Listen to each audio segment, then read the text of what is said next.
Hello, everyone, and welcome into today's episode. Welcome into my first podcast episode of 2025. Happy New Year. I'm so excited to be here bringing you this first episode of the year. And this episode is going to bring a little bit of fire. I feel I have been feeling a little bit of fire inside of me in the lead up to this new year based on some experiences I had last year and at the end of last year, and some reflection that I've been doing as well as I've been coming into the new year. And I felt in December this fire turn on inside of me and begin burning inside of me. And it's like I felt like I wanted to bring a conversation that has a bit more fire in it today. So we're going to be talking about feminine power. And it's so interesting, as I was coming into the new year, I kept hearing these words and feeling this feeling around enter your feminine power era. And I'm going to be talking about this today because when women come to their feminine embodiment journey, there can be the tendency sometimes to come into their feminine energy, but sometimes without realizing becoming into a disempowered feminine or the wounded feminine. Or just at different times as they're going through their feminine processes and feeling a lot of emotion and really descending down into their shadows or their triggers or their woundings, we can get kind of stuck there and begin drowning in our emotions, drowning in all the stuff we're working through and becoming a little bit victimized by it. And without realizing, we can really lose connection with our power. And when I'm talking about power, I feel this fire turn on in my body because this fiery element, I sometimes call it the fierce feminine, even the dark feminine, is an aspect of an expression of the feminine that sometimes we can lose touch with because we might have an idea that the feminine is soft and sweet and passive and surrendered, or we might be so caught in processing and working through all these years of unfelt emotion and pain and trauma that we start to drown a little there. And what I really want to do in this episode is bring you back to your power and help you really understand what moving from your power, your feminine power, will look like in 2025 and how you can really be stepping into your feminine power this year. I think it's a really important conversation for those of us that are doing the feminine healing and embodiment work. It's something I teach a lot in Divine Femme, which is my signature feminine healing and embodiment program. The whole final third of the program is really on feminine power. But I haven't talked about it that recently on the podcast. So I thought let's bring a conversation. And I'm really feeling like as I'm leading Divine Femme this year in 2025, I really want to be ensuring we're really working with the activation of your power alongside all the other work that we're doing. It just feels like a real theme for me. So yeah, that will probably be flowing through. For those of you who are interested in Divine Femme, we'll be opening up for the next intake in February of 2025, and I'll be opening up through January for pre-enrollments for that intake. So if you're interested in Divine Femme, go to conniechapman.com/divinefemme or go down to the show notes to get the direct link and jump on the waitlist, because the waitlist is where you get all the updates on the program and where I'll first be opening up pre-enrollments for our February intake of the program. So I think what has really brought me to this place of feeling like this connection with the topic of feminine power, and quite honestly, if I'm, vulnerable and real about it, the feeling that I need to actually activate more of my feminine power. 2024 was a really hard year for me. I don't think I shared everything publicly, really, that I was going through. But that year was full of grief and loss for me. It was a year full to the brim with grief and loss. I can think of 5 separate events that happened last year that were all incredibly significant and that were huge losses, and took me into big deep, dark cycles of grief. And anyone that has journeyed grief, you know how heavy grief is. And grief can really take you down, and grief can weigh on you and take months to journey. And so I was constantly moving through these cycles of loss and grief for all of last year. And I came to the realization at the end of last year that I'd become a bit victimized by that. That it was kind of taking me down, that it was leaving me feeling a bit of a victim mindset, which is this mindset of like, why is this happening to me? Why is life bringing this to me? What's wrong with me? Why is it so easy for everyone else? Why is everyone else getting what they want, yet for me it's all getting taken away? And I wonder if you can hear it in my voice. Inside that is anger. There is actually a lot of anger that can come up in grief. And anger is an incredibly important part of grief. And it's owning and processing your anger that will help pull you out of being victimized by your grief and will take you back into your power. So I came to the realization last year that I had been sinking a little bit into the disempowered feminine. I'd been drowning in my emotional processes. I'd been feeling really victimized by what life had been given me.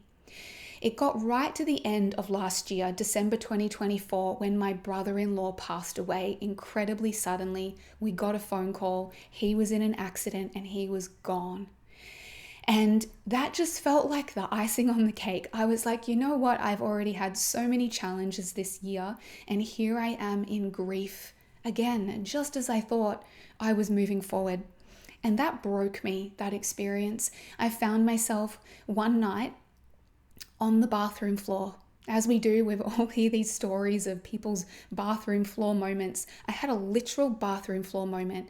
I fell into a heap on the bathroom floor and I began screaming, wailing, raging, like the sounds that were coming out of me, I've never heard before. My partner was in the other room and could hear me, and he let me have my space. And later he said to me, babe, I've never heard those sounds come out of you before. They were so primal. They were so raw. There was so much rage and anger at life for everything it had been delivering me.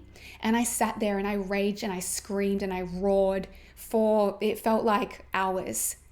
And then something cleared. I felt myself feel a lightness and a spaciousness arise. And I felt my energy shift. And I felt myself have the realization, Connie, it is time to reclaim your power. And here is the thing, going into your deepest anger and rage is absolutely key to alchemizing the emotion of grief. And it's absolutely key to you coming back into your power if you've been feeling disempowered. And it was that moment that I went into the deepest, darkest rage and anger and primal, oh my God, darkness that was just howling through me, pure, wild, fierce, dark, feminine energy, that everything shifted. And I was able to finally reclaim my power from everything I'd been journeying. And so since then, this space has cleared, all these new realizations have dropped in for me. And this whole theme around feminine power really, really started to take shape. And I knew that this was what I really wanted to talk about this year with you. I knew it was really going to be a theme for me. So as I come into this year, feminine power is going to be a big theme. I feel like I'm going to be talking about it more. I feel like it's going to be more embodied in me and just flowing through everything I'm teaching in my work. And so I wanted to start with making my first podcast episode of the year about feminine power so that we can really anchor into this as a theme for this year if you are feeling this as well. Okay, so what is feminine power? When I talk about a woman in her power, when I talk about feminine power, we are talking about a woman who is deeply connected to the true nature of the feminine. Because there are so many misconceptions about the feminine. And we can sometimes find ourselves in this one-dimensional expression of our feminine energy. And we can over-identify with this one expression of our feminine energy, and we can forget that feminine energy is multidimensional. It is full spectrum, it is full range, it is every expression you can possibly imagine. And I see this a little bit with this trend of the soft girl era, which is beautiful. There's nothing wrong with having the intention to soften and wanting to come more into your soft girl if that resonates with you. But the challenge I have with it is that it can lead us to put ourselves in a box, to put the feminine in a box and say, I am just the soft girl. I need to be the soft girl all the time. And when you put the feminine in a box and you say, you have to be one thing, you absolutely stifle your expression, and you're going to start to have patterns of shame and self-judgment arise when you suddenly step outside that box.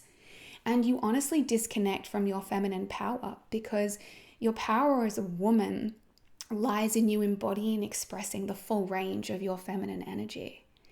So you can step into your soft girl era, you can have an intention around a certain aspect of the feminine that feels like a theme for you, but don't limit yourself to being that one thing. Don't keep yourself in that box, because as soon as you step out and you suddenly feel triggered or angry, or you need to stand up for yourself and set a boundary and be bold, you're going to judge and shame yourself for no longer being soft. So we can hold an intention around the element of the feminine that we want to be embodying more of, but don't limit yourself to have to only be that. You want to still be able to allow a full range of your feminine to be inhabited and embodied and expressed and unleashed. So there's misconceptions around the feminine, right? That we're one thing, or that, feminine energy is a passive, soft, nice girl who's sweet and overgiving and good and demure and all these different things. And that can lead a woman to come more into a much more wounded and disempowered expression of her feminine. Again, because she's trying to be something she thinks she needs to be loved, to be enough, to be accepted. Maybe she's trying to be a more palatable version of the feminine. For whatever reason. But the true feminine power is what's truly authentic. And sometimes being soft or being surrendered or being demure might feel authentic, but there's other moments that it might not. And so a woman in her feminine power needs to allow what is most authentic in that moment to be embodied and expressed. Otherwise, she's playing a role. Otherwise, she's performing. Otherwise, she's trying to put herself in this one-dimensional box so that she can be perceived a certain way. So this is really what feminine power is coming back to the true nature of the feminine, which is a full spectrum, full range energy, and allowing all parts of ourselves as needed in each moment to be embodied and expressed. Just like for me, if I had set the intention to be soft and demure, but I was in grief and there was primal rage moving through me, but I'm like, no, that's not soft and demure to be on the bathroom floor and scream like a wild animal and howl and roar, then I would have suppressed and denied an energy that really needed to move through me in that moment. And this is where you unlock your power, where you allow whatever energy needs to move, to let it be witnessed and felt and alchemized inside of you. That is the gift of our feminine bodies as women. The womb that we have as women is an alchemical organ. It alchemizes our emotional energy. It alchemizes the what's stored in there through our monthly bleed. It processes and then releases. It creates life and then it can end life. It births, and it's this incredible alchemical organ where a lot of what we feel and hold gets stored in our womb. And every month when we bleed, we have the opportunity to alchemize and process and release. But the more that we can do that on a moment-to-moment basis when things are alive for us, the less burden it places on our womb to have to do that for us. So a woman in her power is a woman connected to her body, a woman connected to her emotions, her needs, her desires, her intuition, her standards, her boundaries, her cyclical nature, her menstrual cycle, her womb, her heart, her yoni. She's plugged into all of that. Yeah, her sources of feminine wisdom and power. And let me tell you, I'm going to go through 8 qualities here of a woman in her feminine power and really help you understand, the difference between being in your feminine power and being the disempowered feminine. And I want to illuminate this because, like I was saying right at the start, I fell back into the disempowered feminine without even realizing. I began to wallow. I began to lose motivation. I began to feel hopeless about life. I began to feel small and stuck. I began to want to disconnect and become introverted and not be seen. And I began to feel like I wanted to give up on things that were important to me because it felt like, what's the point? And we want to notice this when this happens. And sometimes you need to move through that if you're in a really hard season of life. And other times you got to get in, feel the emotions, alchemize them, and then create a shift. Yeah. So at the start of a new year, let's get anchored in our feminine power as we step into this year. So let's talk through, I've got 8 points here. I'm sure there's more, but these were the ones that came to mind when I was preparing for this episode. So a woman in her feminine power, I've touched on this first one. She is multi-dimensional, whereas as the disempowered feminine, we are one-dimensional. So a woman in her full power owns her full spectrum of expression. She's not one-dimensional. She is not one thing, and she does not need to be one way. She is the full spectrum. She is the full range. She is every energy that exists. She is multidimensional, and she dances between the full range of her energies, her light and her dark. Yeah, she can be in the light feminine and she can be in the dark feminine. She can be in the full range in between. And a woman in her power in this way finds true freedom and true self-love and true self-liberation by welcoming all aspects of herself. Because you understand, if you think you have to be one thing or one way, you will judge and shame and reject anything that is not that.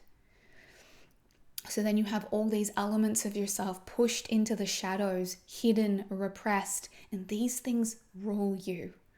They control you because you live in fear of people seeing them and people discovering them.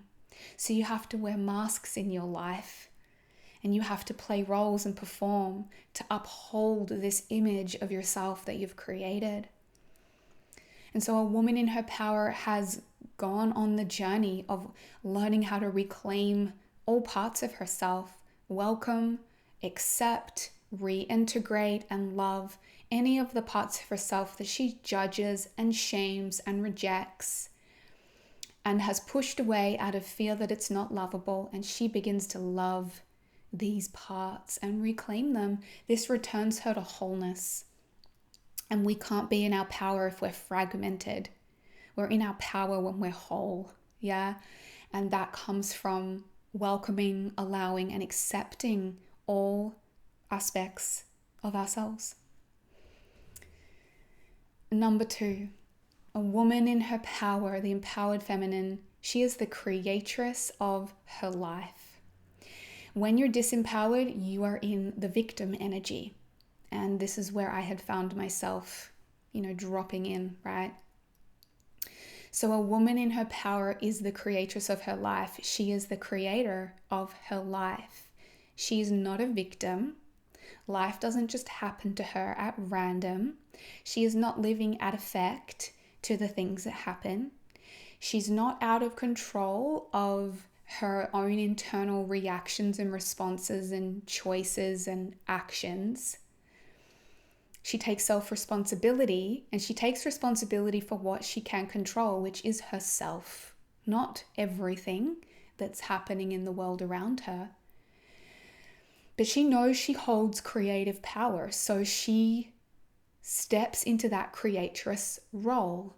She recognizes where she needs to surrender and let go and allow whatever life is bringing her to bring that to her.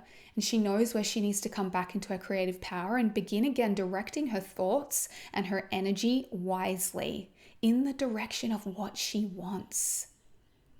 Yeah? Taking self-responsibility for her reactions and her responses, the meanings that she's making, the stories that she's telling herself. She takes responsibility for that, and then she cleans it up and she shifts it and changes it if it's not working for her. She is a creatress because she holds a womb, yeah, a womb that creates life, a womb that is a portal between the spirit realm and the physical realm, a womb that turns non-physical into physical. I mean, how can she not be powerful when she's connected to her womb? So all of this is her stepping into that creatress role that is her birthright. And she knows that she holds the power to create her life, and she uses that power wisely. And it's okay if you fall into victim sometimes. I fall into victim sometimes. It's okay if it happens. It's just knowing how to shift ourselves out of it when it does happen. Number 3, a woman in her feminine power is proactive. She's proactive in her wants, needs, and desires. So the disempowered feminine is passive. And we have to watch out for when we ever fall into a passive place or role in our life. So there are times to surrender. There are times to lean back. There are times to let go. There are times to just relax and flow and let someone else take control. But that does not mean that you're being passive. It means that you've made a choice. You have consciously made the choice to lean into those energies. Now, when you're passive, you are usually in the space of waiting. You're waiting for your man to read your mind and meet your needs. You're waiting for your desires to manifest, for the universe to bring you this thing. You're waiting for money to come to you. You're not proactively playing a role in creating it, which might look like having a conversation, asking for what you want or need, speaking up. It might look like setting a boundary. It might look like following certain action steps that have dropped in from your intuition. It might look like putting in some work and showing up and doing things in the world to create what you want. Yeah, a woman in her power plays that co-creative role in creating her reality. Yeah, so she's not over-functioning in control, trying to push and force everything, but she's also not just sitting back passively, disempowered, waiting. She's in that beautiful dance, yeah, because she knows how to create. She knows that she needs to be proactive around what's important to her and what she wants and what she needs and desires. And then she knows when it's time for her to also surrender and let go and trust and flow. And she dances between those. But she's definitely playing a proactive role in her life. And if you ever become too passive, and this can happen in my relationship, I can sometimes be like, I wish he just, like, why hasn't he planned a date for me? Or why isn't he coming over and giving me a hug or whatever it is? I'm like expecting him to read my mind. Yeah, so a woman in her power advocates for herself. She speaks up, she communicates, she asks for what she wants. And there's nothing non-feminine about that. The feminine is assertive. The feminine is self-honoring. The feminine knows what she wants and knows what she deserves. And she's not just going to sit around and cross her fingers that it happens. She's going to play a role in creating that. Number 4, a woman in her feminine power alchemizes her emotions, wounds, and triggers. Whereas the disempowered woman, the disempowered feminine, drowns and wallows in her emotions, wounds, and triggers. Can you feel the difference? So a woman in her power holds herself through what she's feeling. She holds herself through her triggers, her wounds, and her emotions. She doesn't project them. She's not just expecting someone else to come and alleviate, what she's feeling. She's not expecting someone else to show up differently and change and be different to try to fix what she's feeling. She's not waiting for someone to come along and do something. And she's not saying, oh, if only you changed, then I could finally feel, how I want to feel. She takes responsibility for what's going on inside of her. Because if you're having an emotion rise, if you're having a wound come up, if you're triggered, yes, there might be something externally that has triggered that, but it's coming up inside of you. It's coming up in your body. It's something from inside of you that has been triggered, and that's what we take responsibility for. And so a woman in her power, works on her triggers. When we're in the disempowered state, those triggers are often running so unconsciously and they just rule us.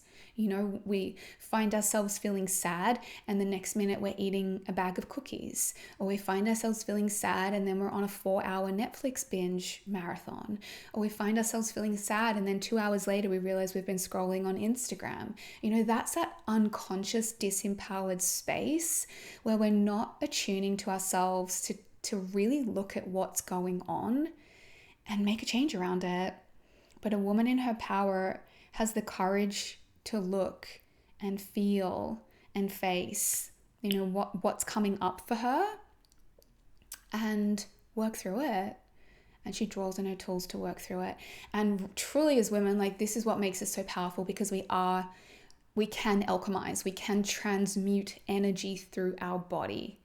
Just like I did that night on the bathroom floor.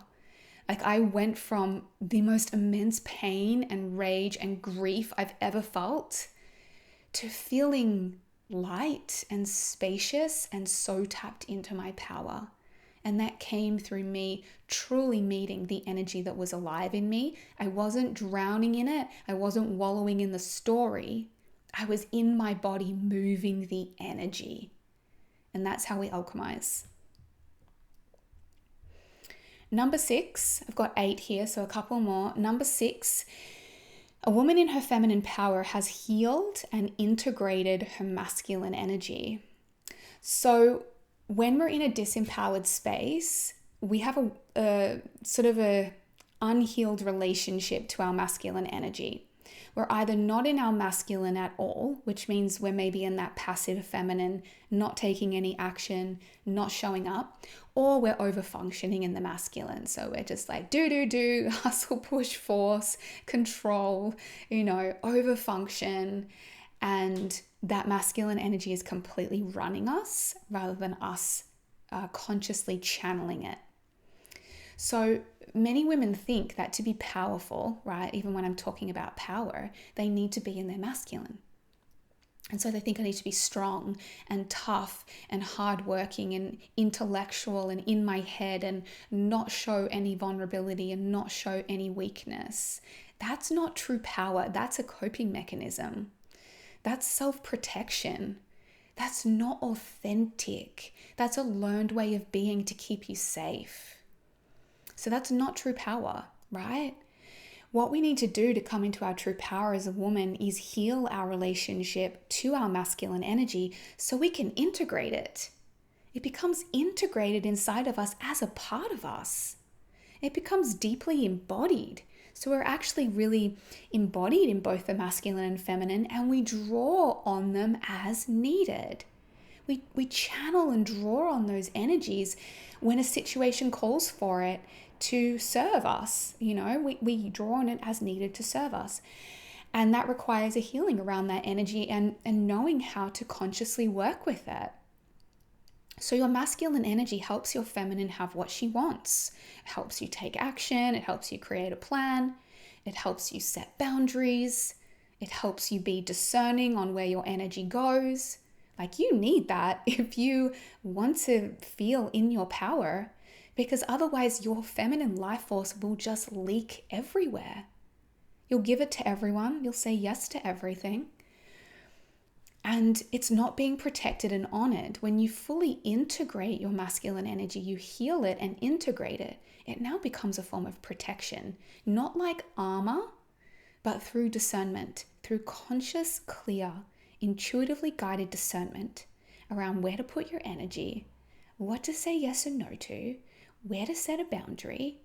Yeah, it becomes this beautiful protector of your feminine life force. And you will absolutely need that to be in your power, because otherwise you will constantly fear that you'll be taken advantage of, that you're weak, that you're passive, that you're going to be walked all over, that you're going to be hurt in some way. So a woman in her power is not absent of masculine energy. She has a healed and well integrated masculine energy. Number 7, a woman in her feminine power honors herself deeply. She honors herself. She's not the good girl. She's not the people pleaser. She doesn't overgive. She doesn't self-abandon. She doesn't neglect herself. She puts herself first. She values herself. She values herself, her time, her energy. She has standards for how people should treat her, for how people should show up in her life. Yeah, she's not afraid to be selfish. She's not afraid to appear selfish because she loves herself. And so it's a really important part. If we want to be in our full power as a woman, we have to stop being afraid of being selfish, or afraid of being a bitch, or afraid of saying no, or afraid of someone's reactions. How can you truly honor yourself and be in your truth if you're constantly afraid about how people are going to react or respond to you? You have to become unapologetic and start to truly be so deeply connected to yourself that you can stand in your truth and honor yourself fully and be really guided internally by your own truth, and not by trying to please or appease or accommodate everyone around you. And yeah, this is like a bit of the fierce, dark feminine that comes in. And women, when we really integrate this, we might become a bit more cutthroat. We might become a little bit more difficult. We might, there's a few things that can unfold, and this can just be part of us really integrating this part of ourselves. And then the final piece here, the number 8, around the qualities and keys of being a woman in her feminine power, is she is intentional around how she uses her energy. So the disempowered feminine will leak and drain her energy everywhere. Yeah, because she doesn't value her energy, like I was saying. So we leak and drain energy through overconsumption. For example, over-consuming things on Instagram, over-consuming courses that we don't put into practice, over-consuming other people's lives, over-consuming Netflix, too much online shopping. We consume, and it eats up all of our life force. Yeah, we're not using our life force to create. We leak and drain energy when we give our life force to relationships that don't serve us. We keep that guy around who texts us once a month to say, hey, how are you? Or how you doing? Or what you up to tonight? We keep that around for the attention, but it's a massive energy leak. Or we put our energy into saying yes to things that are actually a no in our body. A woman in her feminine power really starts to get incredibly discerning and incredibly clear on how she's using her energy, incredibly intentional. She becomes clear on what's leaky. She becomes clear on what's weighing her down, on what's draining her, on what's depleting her, and she cuts it out and she cleans it up. She cleans it up because a woman in her feminine power knows her energy is her superpower. It is her greatest asset. It is her Shakti life force that makes her feel alive, radiant, magnetic. And when that is getting depleted and drained, she will feel depleted and drained. and she won't have the energy to channel into her dreams and desires. So she gets discerning and she cleans stuff up. It's a great one to look at coming into a new year. All right, so to wrap up this episode, I want to give you some questions. And these are great questions to reflect on coming into a new year. Or you can do this at any stage. Whenever you're listening to this episode, it doesn't matter. These are great questions to reflect on that will help you see if you're in the disempowered or empowered feminine. All right. I'm going to go through them pretty quickly, but if you want to pause or write any of them down, you can do that. So 1, where have I been falling into victim thinking? For example, why is this happening to me? What's wrong with me? Why is this not working for me? Why is life doing this to me? Why is this so hard for everyone else? Why is this so hard for me and so easy for everyone else? And you're finding yourself wallowing in your own self-pity. And get honest. This isn't easy to look at, but get honest. I had to get honest around where that was playing out for me. So take a look at it. Number 2, where have I been making excuses? Saying it's too hard. I don't have time. I can't do it. I'm stuck. Where have you been doubting yourself, questioning yourself? Yeah, that needs to be cleaned up. And remember to come back into your creative power. Yeah, because that's the victim space, is making excuses and saying, I can't because, yeah, versus actually being like, well, if I chose to, I could. Yeah. Number 3, and reflect on maybe last year, what your relationship was to this question. Have I been mostly consuming or creating? Am I mostly consuming or creating? Important one to think about, especially if you are someone that, runs a business or is creative or has dreams and desires you want to work towards. You need life force for that. And if you're leaking all your life force everywhere, you're not going to have any energy left for your dreams and your desires and what's important to you. So number 4, where have I been leaking and draining energy and life force? Number 5, where have I been wallowing or drowning in my emotions and my pain? 6, where in general have you felt small, stuck, or disempowered? Where have you felt like, I don't have any power here? I have no choice. That's a really interesting one. I have no choice. You always have a choice. You always have options. You can always create change. So where do you feel like you have no ability to create change? You really want to question that. Yeah?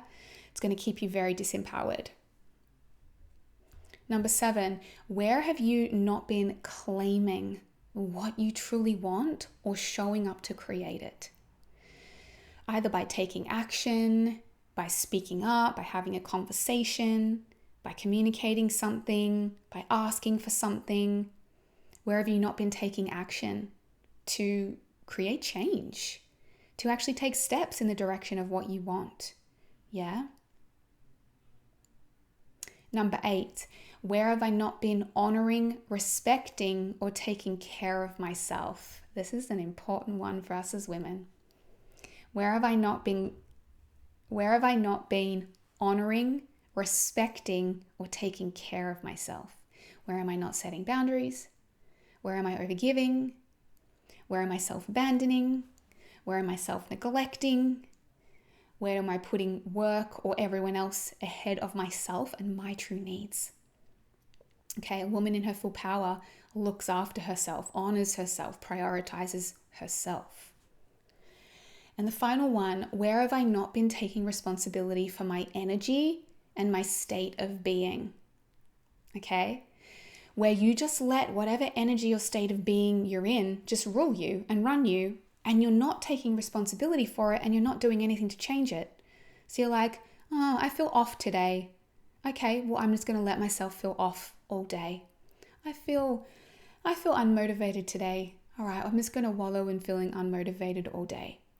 Or I'm feeling lonely or sad today. Oh, okay, I'm just going to scroll my phone all day or get some food to eat over what I'm feeling, for example, right? When you're in your power, you take responsibility for what's going on, so you work on it. You do something to support yourself with what you're feeling.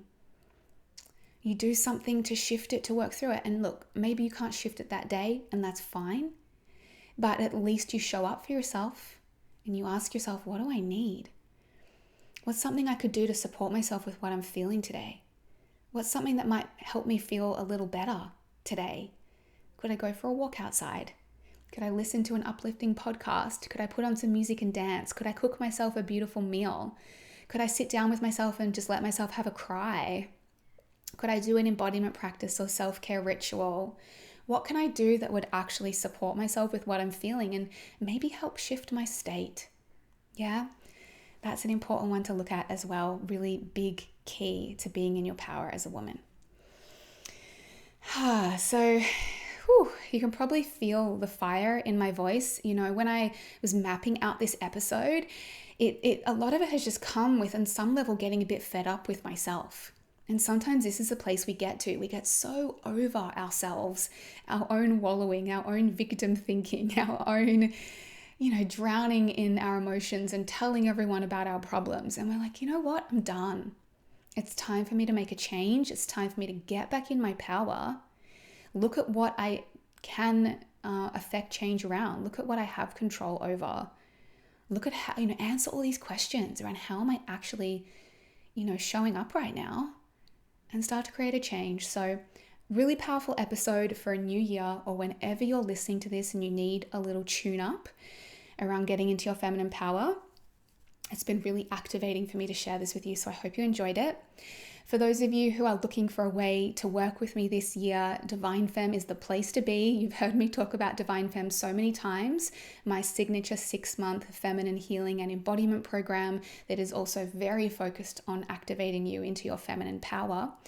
And we are intaking for that again in February, so there'll be an opportunity to join, but I am opening up for pre-enrollments, which means you can secure your spot early. I'm looking at doing an extended payment plan, so you can have a bit of a longer payment plan to help you get into the program, and then you can start working through some welcome resources, some pre-work before we officially kick off our intake in February with everyone who'll begin on Module 1 together.